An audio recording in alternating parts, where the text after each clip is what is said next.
So kanina blue screen siya, di ba? Nag-stop na siya, no? Hindi na siya nakapunta or nakapasok sa Windows 10. Pero titingnan pa din natin, no? Kung ano yung mga possible problem pa. Nalinisan na namin siya. So part kasi yun ng computer system servicing, yung 5S natin or yung cleaning. Okay.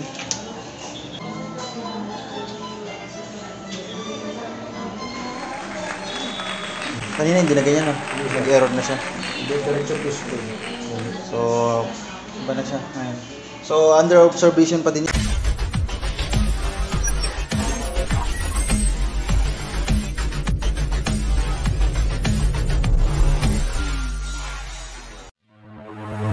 Ladies and gentlemen, welcome to the channel. So ang problema, ano ang problema ito? Nagbo-blue screen, no? Minsan na hindi nabubuhay. Nabubuhay, kung minsan hindi nabubuhay. Tapos kanina, sobrang lakas ng pan niya. Nag-blow siya. Naingay. So tatry natin muna ng ito kasi isa sa mga part ng ng pagiging technician din ay yung yung paglilinis ng system unit.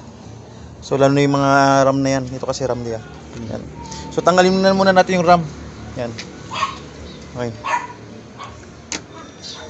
So may eraser naman tayo, no? Pwede naman papel na malinis, pero sa gilid lang tayo hawak, sa pinaka yan. Okay. Tapos yung terminal niya pakilinis. Dito na lang ibagsak yung yan.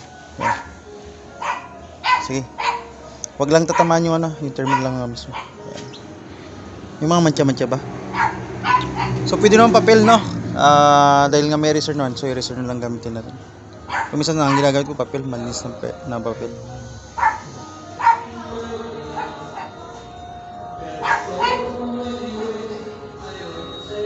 So kabilaan, oh.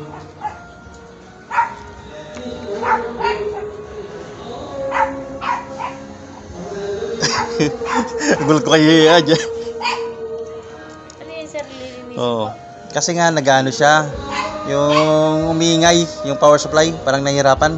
Tapos kung minsan hindi siya nag-turn on, nag-blue screen siya. Parang hindi kaya ng system.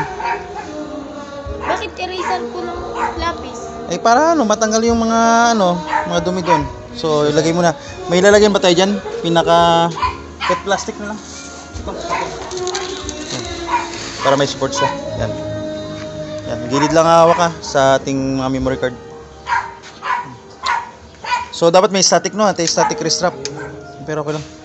Naka-discharge ka naman sa katawan mo. Okay. So yan. Ano siya, may mancha. Yan. Kailangan malinisan yan. Lamat na yata, sir. Ha? Lamat na yata. Ayan. Pero pwede pa yan. Linisan mo na lang ng ayos. Hindi naman nadikit, Hindi naman.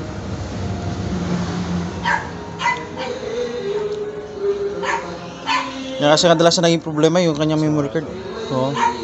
Kaya kung minsan hindi siya nagtuturn on, nagba-black screen kasi nga memory card madumi or may tama na.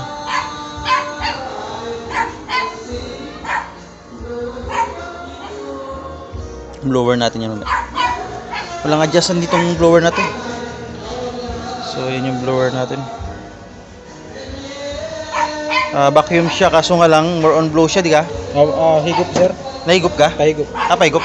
Sige, vacuum. So kailangan natin kunin mo na lang ng kuha ka na lang ng static restrap doon. Babaklasin muna natin. Tapos ito. Tapos yung brush, toothbrush. Kasi vacuum siya eh. So ito yung ating system unit. Okay? Ikantahan pa dun sa lakas. Okay, so sana hindi tayo makapirate. So ito yung CMOS battery natin. Yan. So check din natin yung CMOS battery natin kung lobat na. Okay, kumuha kami ng anti-static restrap. Okay, yan anti-static restrap natin. Kasi tatanggalin natin yung CMOS battery, pati yung ibang pwedeng tanggalin. So CMOS battery, i-test kasi natin yung CMOS battery. So i-test mo muna puto. Yan. So wait lang, pakita natin. So paano magtanggal ng CMOS battery? Yan. So may lock lang siya. Yan. Tapos test natin kung nasa 3 volts pa siya. Kasi nga isa din yan sa mga possible na problema kaya bumabagal yung system. So yan. Kasi yung BIOS niya hindi maka-power on ng ayos, hindi maka-perform ng ayos. So gamit lang tayo ng digital multimeter. Direct current na po sir. Okay, direct current battery kasi no. Volts. Yan. Okay. So pailawin natin. So dapat nasa 3 volts yan. Para si BIOS ay nasusuplayan. Pwede dito sir. Okay, sige. Okay, normal na siya 3 volts. So pwede pa no? 3 volts okay pa. So pwede siyang ibalik, pwede na siyang ibalik. Yan, ibig sabihin wala tayong problema sa ating CMOS battery. Pagkarni nga po sir. Iyan mo na siya, isalpak. Pagkarni Oo. Baliktad. Yan, yan. So naglalak siya okay. So dito lang ipapasok ano. Yung ginawa niya ito, kanina kasi nag-open. So ginanon lang siya. Yan. Pag naka-ano na siya, for example, babalik mo na siya, ganun lang no. Unahin lang yung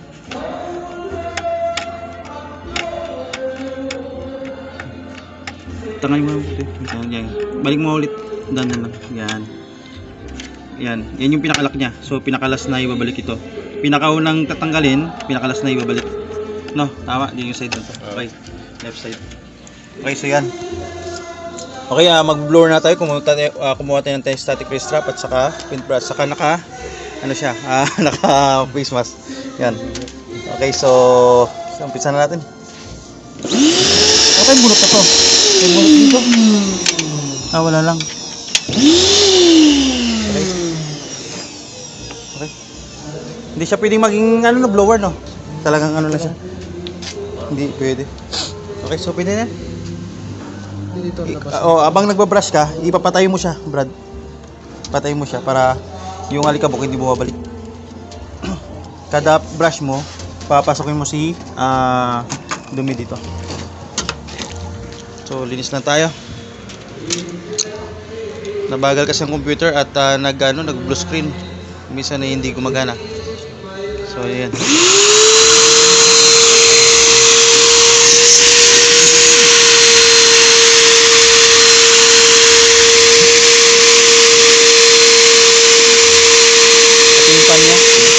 Kailangan lagyan ng thermal paste yan mga yan. Isang araw pag ano nakakuha ng thermal paste lagyan. Isa din sa dahilan yun kaya medyo naman minsan nabagal. Gawa ng 20 na yung thermal paste. Babaklasin din yung sikipan. EDC.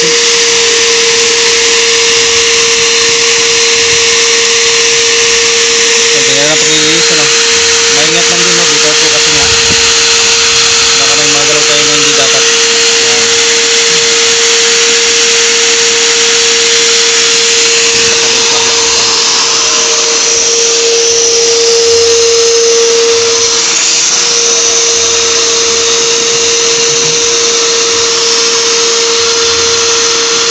Kaya ba?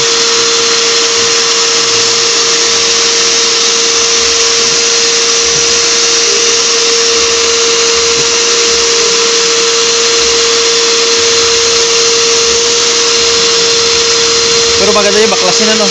Pero trabaho kasi yan. Hindi na, may mga activity pa kasi tayong gagawin. Punta lang dyan. Next time nyo lang.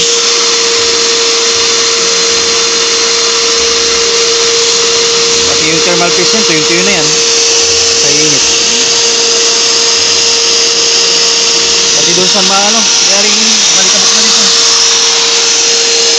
Yaring mga ano.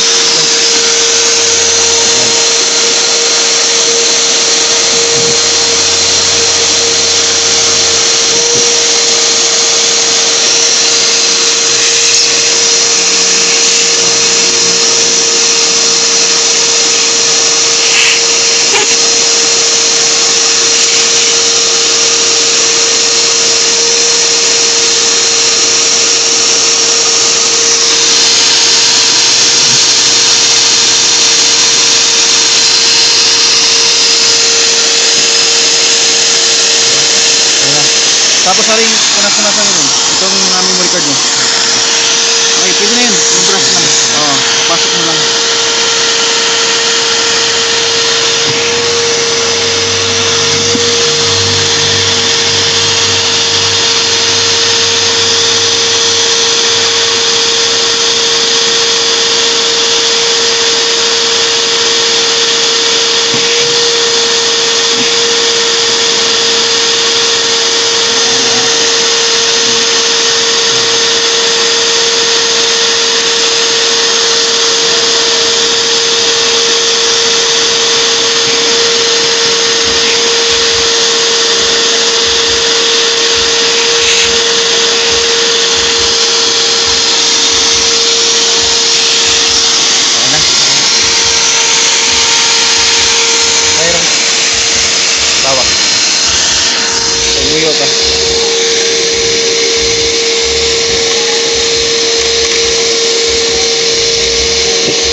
Okay, so balik muna natin dun sa computer, yung kanyang memory card. Babalik muna Okay na kaya memory card nito?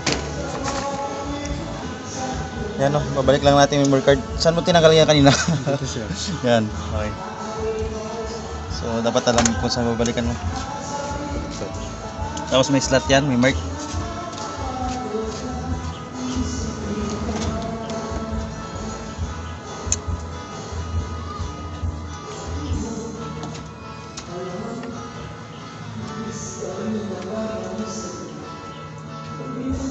So sabayin mo lang yan.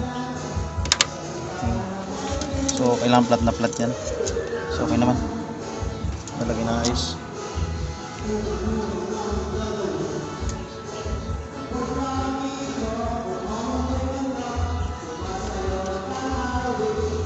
Yun, magitik.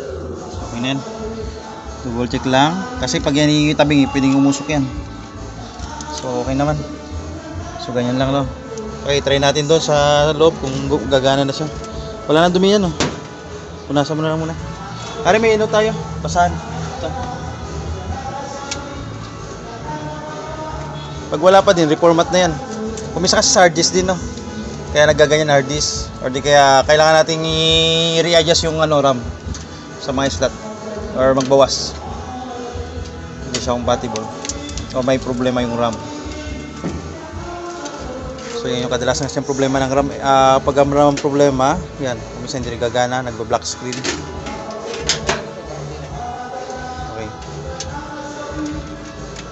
So itatry natin kung gagana na doon, dire-diretso. Okay, so akit muna tayo. Okay. Yan. Sige.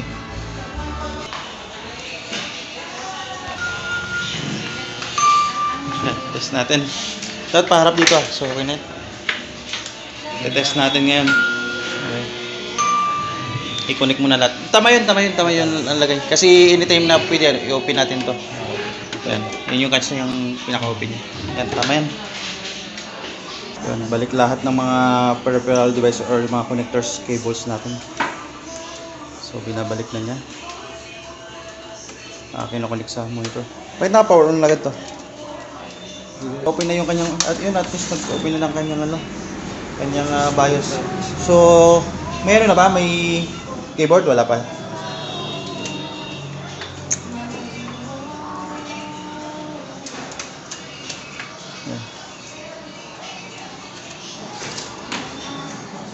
So titingnan natin kung may nangyaring pagbabago. So kanina blue screen siya, di ba? Nag-stop na siya, no? Hindi na siya nakapunta or nakapasok sa Windows 10. Pero titingnan pa din natin, no? Kung ano yung mga possible problem pa. Nalinisan na namin siya. So part kasi yun ng computer system servicing, yung 5S natin or yung cleaning. Okay.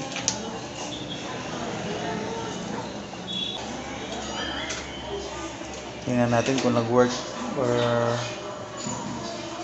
gumana siya o gagana.